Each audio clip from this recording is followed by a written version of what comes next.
3. Now the serpent was more crafty than any other beast of the field that the Lord God had made. He said to the woman, "Did God actually say, 'You shall not eat of any tree in the garden'?" And the woman said to the serpent, "We may eat of the fruit of the trees in the garden, but God said, 'You shall not eat of the fruit of the tree that is in the midst of the garden, neither shall you touch it, lest you die.'" But the serpent said to the woman, "You will not surely die, for God knows that when you eat of it, your eyes will be opened, and you will be like God, knowing good and evil." So when the woman saw that the tree was good for food, and that it was a delight to the eyes, and that the tree was to be desired to make one wise, she took of its fruit and ate. And she also gave some to her husband who was with her, and he ate. Then the eyes of both were opened, and they knew that they were naked. And they sewed fig leaves together, and made themselves loincloths. And they heard the sound of the Lord God walking in the garden in the cool of the day. And the man and his wife hid themselves from the presence of the Lord God among the trees of the garden.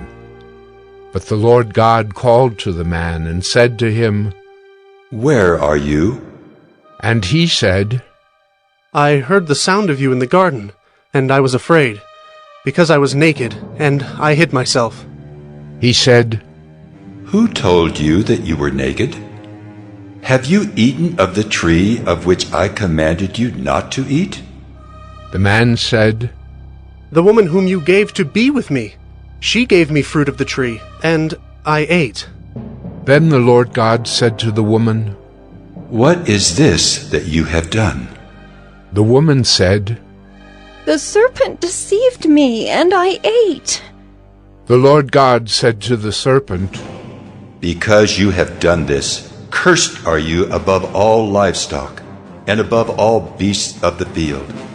On your belly you shall go, and dust you shall eat all the days of your life. I will put enmity between you and the woman, and between your offspring and her offspring. He shall bruise your head, and you shall bruise his heel." To the woman he said, "I will surely multiply your pain in childbearing. In pain you shall bring forth children. Your desire shall be for your husband, and he shall rule over you." And to Adam he said, "Because you have listened to the voice of your wife, and have eaten of the tree of which I commanded you, you shall not eat of it. Cursed is the ground because of you. In pain you shall eat of it all the days of your life. Thorns and thistles it shall bring forth for you, and you shall eat the plants of the field. By the sweat of your face you shall eat bread, till you return to the ground, for out of it you were taken. For you are dust, and to dust you shall return." The man called his wife's name Eve, because she was the mother of all living. And the Lord God made for Adam and for his wife garments of skins and clothed them. Then the Lord God said, "Behold, the man has become like one of us in knowing good and evil. Now, lest he reach out his hand and take also of the tree of life and eat, and live forever." Therefore the Lord God sent him out from the Garden of Eden to work the ground from which he was taken. He drove out the man, and at the east of the Garden of Eden he placed the cherubim and a flaming sword that turned every way to guard the way to the tree of life.